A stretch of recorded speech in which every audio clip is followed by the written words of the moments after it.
अस्सलाम वालेकुम। Urdu classic channel पर खुश आमदीद। मुअज़्ज़िज़ सामीन हज़रात, आइए सुनते हैं उर्दू तारीख़ी नावल बरक़े कलीसा किस्त नंबर 41।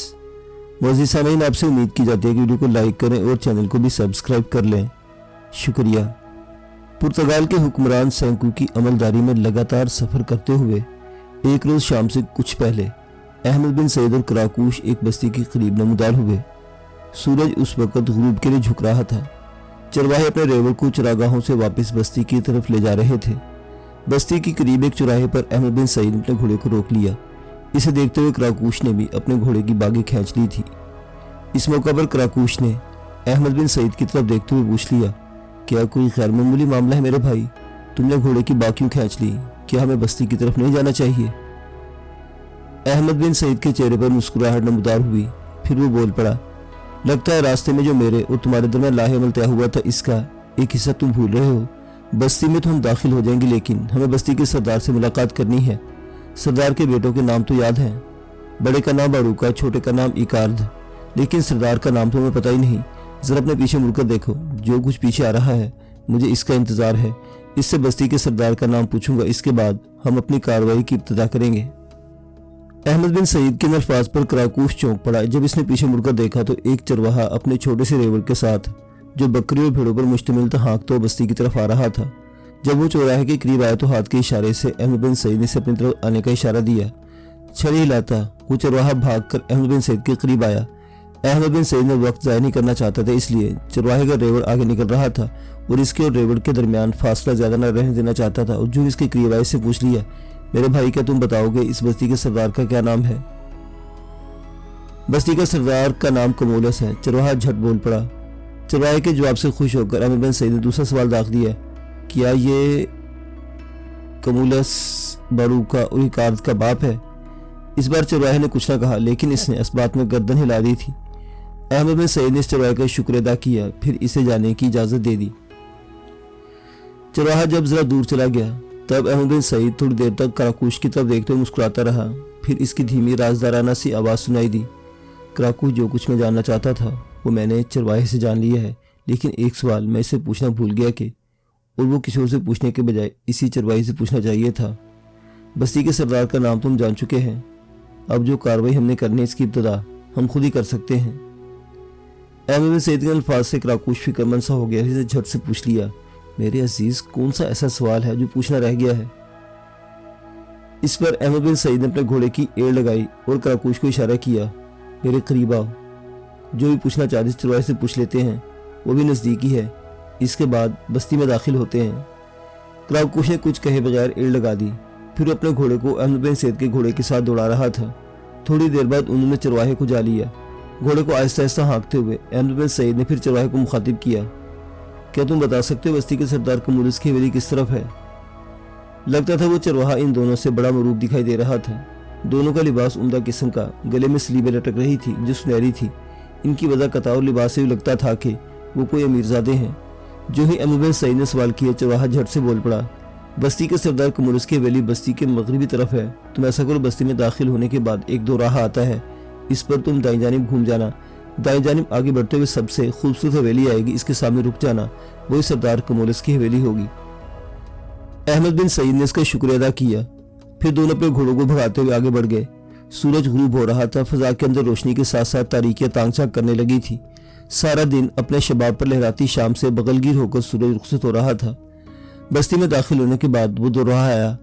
यहाँ आकर अहमद बिन सईद ने कराकूश रुके, कुछ सोचा, एक दूसरे की तरफ इशारा किया। फिर वो दोनों दाईं जानिब मुड़े, अपने घोड़ों को दुल की चाल चलाते हुए आगे बढ़ने लगे थे। रास्ते में जो सबसे उम्दा और खूबसूरत हवेली आई, इसके सामने वो रुक गए।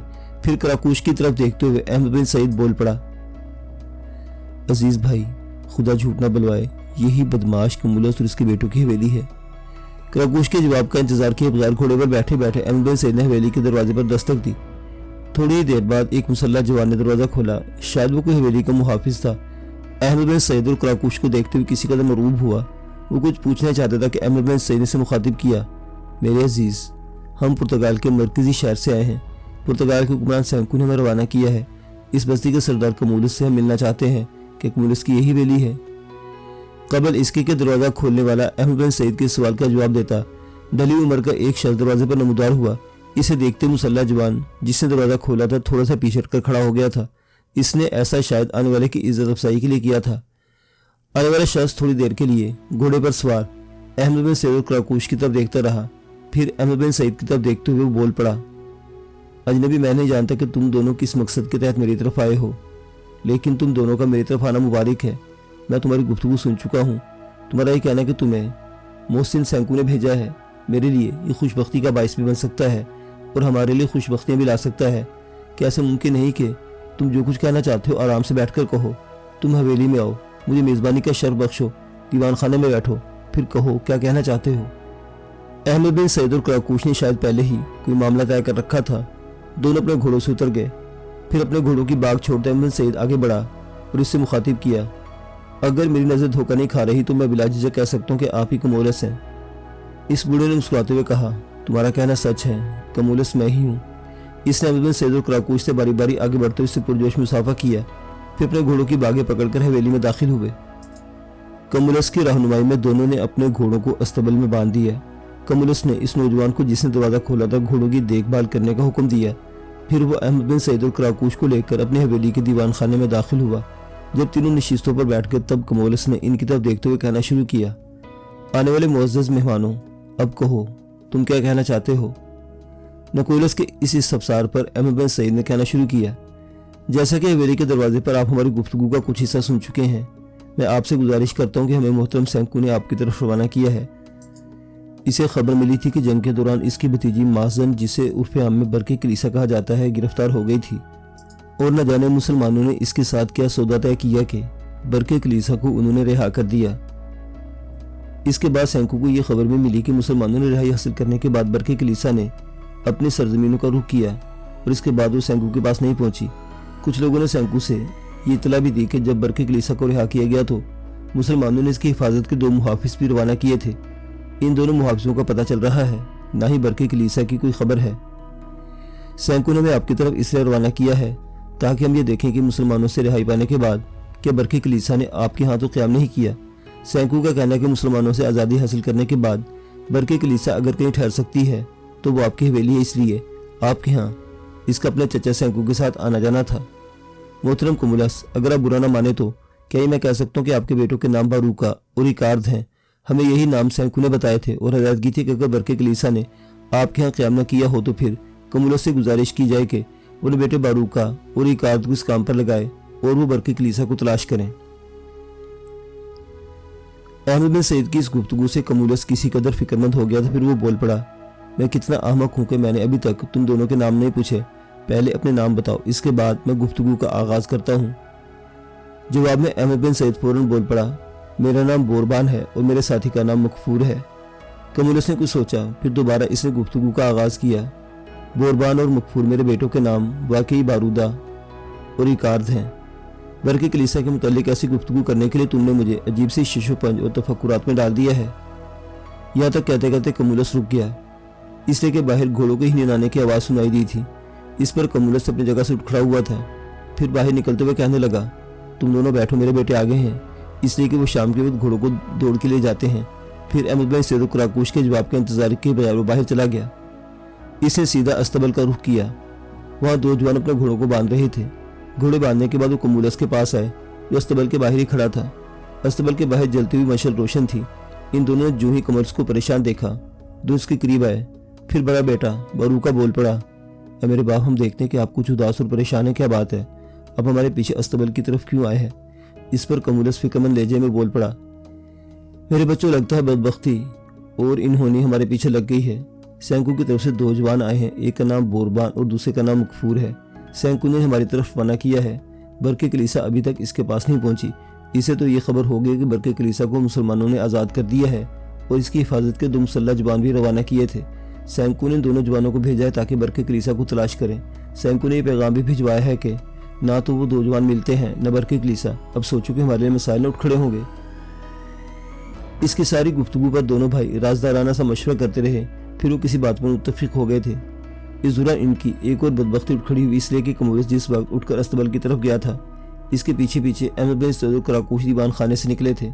हवेली के आखिरी सिरे पर जो मदूर स्तून बिल्कुल अस्तबल के करीब थे, इनकी ओट में होकर वो सारी गुफ्तगू सुनते रहे थे।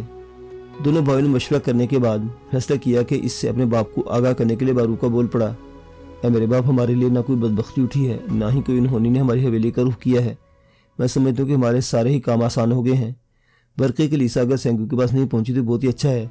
अगर वो सेंकू के पास पहुंचती तो वाकई इससे हमारी शिकायत करती कि हम दोनों से बेआबरू करने की कोशिश की थी। अगर ये खबर सेंकू के पास पहुंच जाती तो सेंकू जरूर हमारे खिलाफ कोई तादीबी कार्रवाई करता। बरके कलीसा जो सेंकू के पास नहीं पहुंची तो इसका लाजमी नतीजा ये है कि वो दिल से इस्लाम कबूल कर चुकी है और मुसलमानों के इलाकों की तरफ भाग गई है। और वो मुसलमानों के 2 जवान जो मुहाफिज के तौर पर इसके साथ आए थे और जिन्हें हमने कत्ल किया था, इनको कोई अहमियत नहीं देगा। कहते कहते बारूका जब रुका तो इसके बाद कमूलसी से मुखातिब किया, मेरे बेटे, अगर किसी ने सेंकू तक ये खबर पहुंचा दी कि बरके कलीसा ने हमारी हवेली में क्याम किया था तो फिर क्या बनेगा? और ये 2 जवान जिनके नाम बोरबान और मकफूर हैं, इनसे हम क्या कहें? जवाब में बारूका ने एक मकरू कहका लगाया, फिर अपने बाप को मुखातिब करके कहने लगा, ऐ मेरे बाप, मैंने आपसे कहा ना कि हमारे सारे काम आसान हो चुके हैं। बरके कलीसा भी शाम ढलने के बाद हमारी हवेली में आई थी। बस्ती के किसी शख्स ने इसे हमारी हवेली में आते देखा न जाते देखा। न किसी को ये खबर है कि हमने इसको मुहाफिजों को कत्ल करके दफन कर दिया है। अब रहे आपके ये खदशात के ये 2 जवान आए हैं, इनका हम क्या करें? तो इनका हशर भी बरके कलीसा के दोनों मुहाफिजा जैसा करते हैं। ये भी शाम ढलने के बाद आए हैं। किसी ने इन्हें हमारी हवेली की तरफ आते देखा होगा और ना ही इन्हें कोई जानता होगा।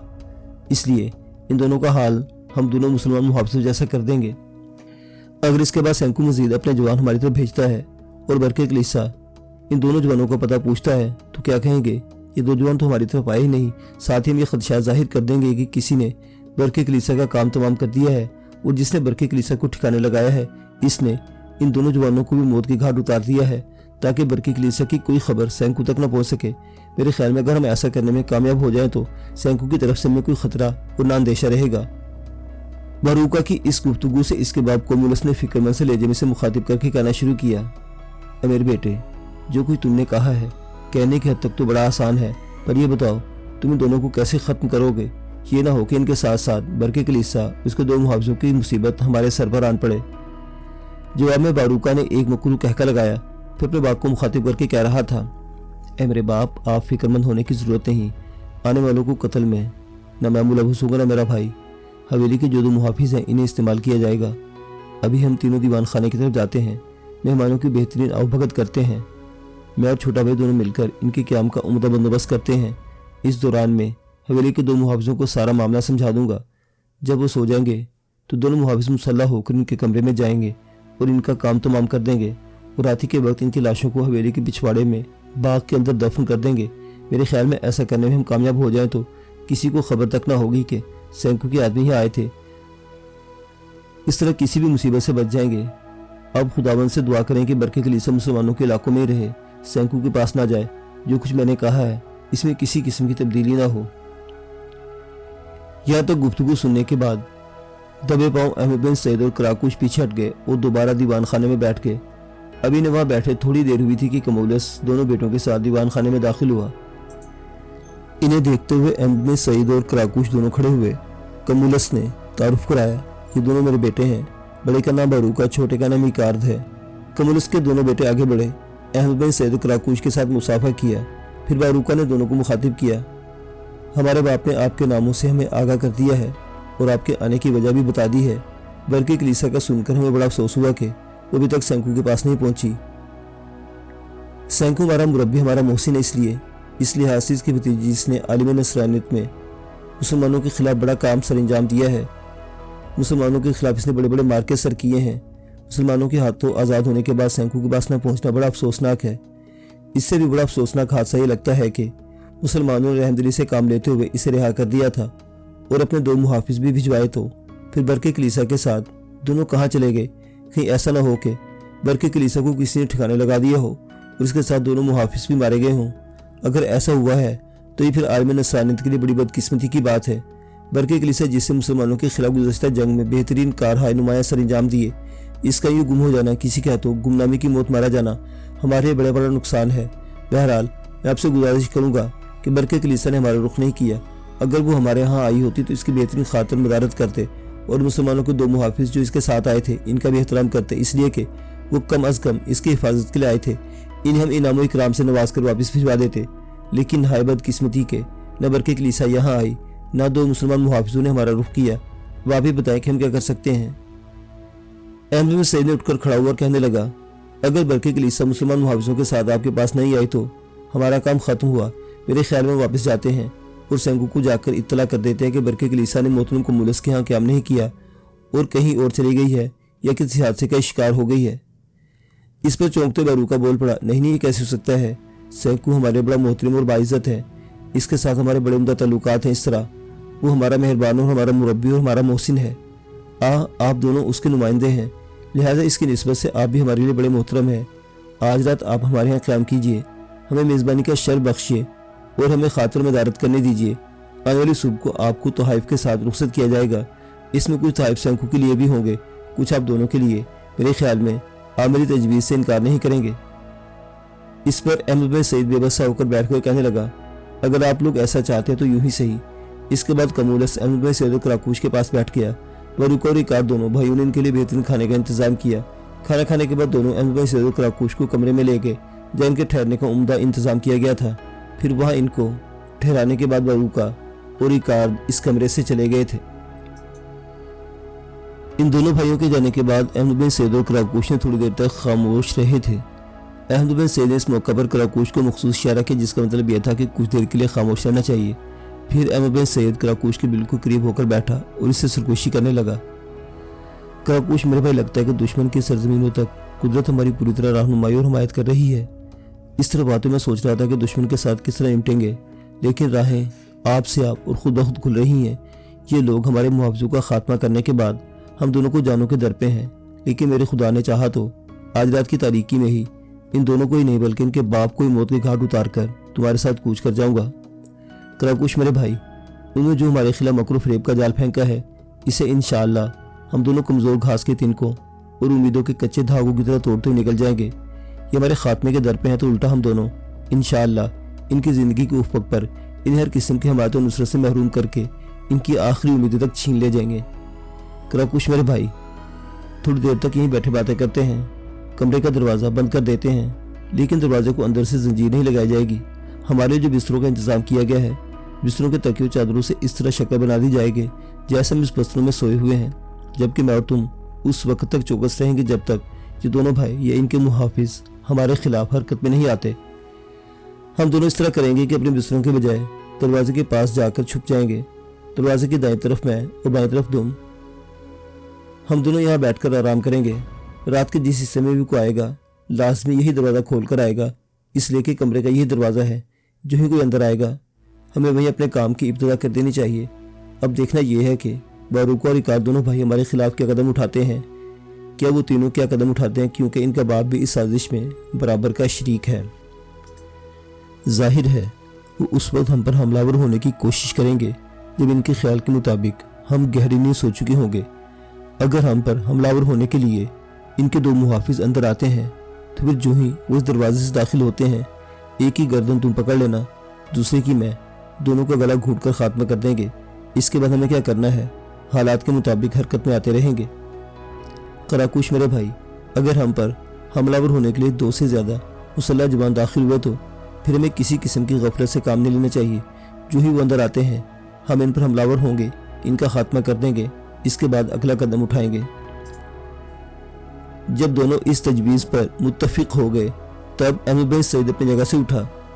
इस कमरे का दरवाज़ा इसने बंद कर दिया था। कमरे का दरवाज़ा भी अजीब था, अंदर से जंजीर ना थी जिसे बंद किया जा सकता। दरवाजे को बंद भी नहीं करना चाहिए था। कुछ देर तक दोनों अपनी मुसारी पर बैठकर गुफ्तगू करते रहे। उन्होंने अपने बिस्तरों की शक्ल इस तरह बना दी जिस तरह अपने बिस्तरों में गहरी नींद सो रहे हैं। फिर वहां से उठकर दरवाजे की दाईं जानिब मुसल्ला होकर बैठ गए। आधी रात से थोड़ा पहले दरवाजे को किसी ने आहिस्ता आहिस्ता खोला। अहमद बिन सईद और कराकूश जाग रहे थे। दोनों ने एक दूसरे की तरफ देखा, अपनी तलवारों और ढालों पर अपनी गिरफ्त मजबूत करते उठ खड़े हुए। फिर देखते ही देखते दरवाजा पूरा खुल गया। दो मुसल्लह जवान अंदर दाखिल हुए। जो ही अंदर दाखिल हुए अहमद बिन सईद और कराकूश ने इन दोनों को गर्दनों से पकड़ लिया और दोनों का गला घूंट कर वही इनका खात्मा कर दिया। इन दोनों को अपने बिस्तरों में डालने के बाद अहमद बिन सईद और कराकूश अपनी चर्मी खर्जीने संभालते हुए कमरे से बाहर निकले। कमरे को उन्होंने बाहर से जंजीर लगाई, फिर साथ वाले कमरों की तरफ गए। उन्होंने देखा कि साथ वाले कमरे में बारूका और रिकार दोनों सोए हुए थे। इससे अगले कमरे में उनका बाप कमूलस था। कुछ सोचते अहमद बिन सईद ने कमूलस के कमरे की जंजीर बाहर से लगा दी, फिर काकूश के साथ उस कमरे के सामने आया जिसके अंदर बारूका और इकार सोए हुए थे। अहमद बिन सईद ने दरवाजे को थोड़ा सा पीछे धकेला, लेकिन दरवाजा अंदर से बंद था। अहमद बिन सईद थोड़ा सा पीछे हटा, सोचा, इसके बाद तेजी से आगे बढ़ा। इसने जोर से अपना शाना दरवाजे को मारा। दरवाजे के दोनों पट टूटकर अंदर गिर गए। दरवाजा टूटकर गिरने से बारूका और इकार दोनों भाई हड़बड़ाकर उठ बैठे थे। वो अपने आप को मुसल्ला करना चाहते थे कि अहमद बिन सईद और कराकूश इतनी देर तक भागते हुए कमरे में दाखिल हुए। फिर उन्होंने अपनी तलवारें बरसाई। बारूका और इकार दोनों भाइयों का एक साथ उन्होंने खात्मा करके रख दिया। फिर वहां से निकले। जिस तरह उन्होंने पहला दरवाजा खोला था, इसी तरह कमूलस के कमरे के दरवाजे को तोड़ते हुए अंदर दाखिल हुए। कमूलस उठ खड़ा हुआ था। तेजी से आगे बढ़ते हुए सईद और कराकूश दोनों इसके सामने जा खड़े हुए। इन दोनों की तलवारें अभी तक खून आलूद थी। कमूलस सारा मामला समझ चुका था।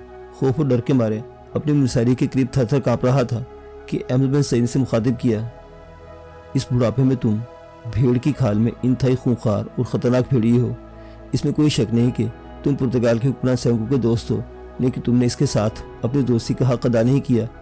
हम तुम्हें ये नहीं बताएंगे कि हम दोनों कौन हैं और कहाँ से आए हैं और क्या चाहते हैं। हम जो कुछ चाहते थे इसकी तकमील कर चुके हैं। हमें मालूम है कि मुसलमानों से आज़ादी हासिल करने के बाद बरके कलीसिया ने तेरी हवेली में क़याम किया था। 2 मुसलमान मुहाफिज भी इसके साथ थे जिनका तुम्हारे बेटों ने खात्मा कर दिया था। बरके कलीसिया को तुम्हारा बेटा बेआबरू करना चाहता था, पर वो अनजानी मंजिल की तरफ भागने में कामयाब हो गई। इस सारी कारस्तानी में कमूलस तुम शामिल थे और फिर तुमने हमारे खिलाफ भी साजिश तैयार की। अपने बेटों के साथ मिलकर हमें हलाक करने का मंसूबा बनाया। देखो, मैं तुम्हारी मौत से पहले तुम पर इंकिशाफ करूं कि जो मुहाफिज तुम लोगों ने हमें ठिकाने लगाने के लिए मुकर्रर किए थे, इनका खात्मा कर दिया गया है। तुम्हारे दोनों बेटों को भी मौत के घाट उतार चुका हूँ। अब तुम्हारी बारी है। कबल इसके कि कमूलस जवाब में कुछ कहता, अहमद बिन सईद की तलवार उठी और कमूलस का इसने खात्मा कर दिया। दोनों ने एक दूसरे की तरफ इशारा किया। अपनी तलवारें उन्होंने कमूलस के बिस्तर से साफ करते हुए नियाम में की। फिर वो अस्तबल की तरफ गए। अपने घोड़ों को उन्होंने खोला, तेजी से निकले, सवार हुए और इन्हें एड़ लगाते हुए वापसी के सफर पर रवाना हो गए थे। वाज़िज़ सामीन हज़रात, ये दास्तान अभी जारी है। बकिया वाक़यात अगली किस्त में। देखते रहिए उर्दू क्लासिक। अल्लाह हाफिज़।